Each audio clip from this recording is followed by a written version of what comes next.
Altın gibi karmadı, gülüşleri kırmadı, sürede baydasa. Ne yerine sahibi. Hey hey! Hey kız!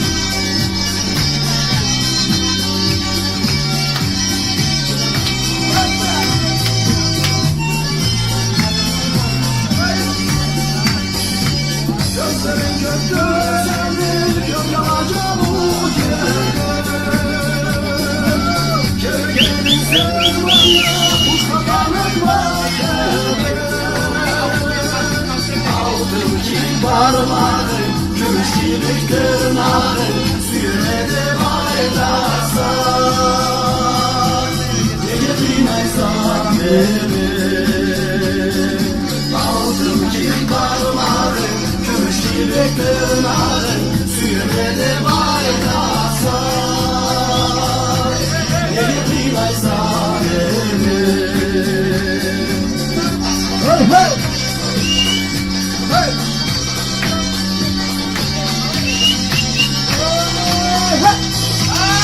Aylanlar kesilir, ne varsın? Gözün yuvasında hayvandan, sana elini dalan geçemez canlardan. Altın gibi parmağı, gümüş gibi tırnağı, sürede baydasa. Yakınaysa beni. Altın gibi parmağı, gümüş gibi tırnağı, sürede baydasa. Yakınaysa beni.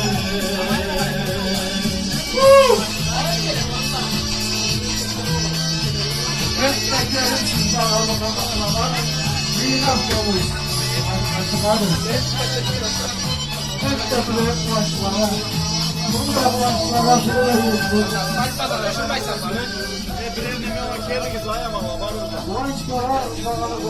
Tamam.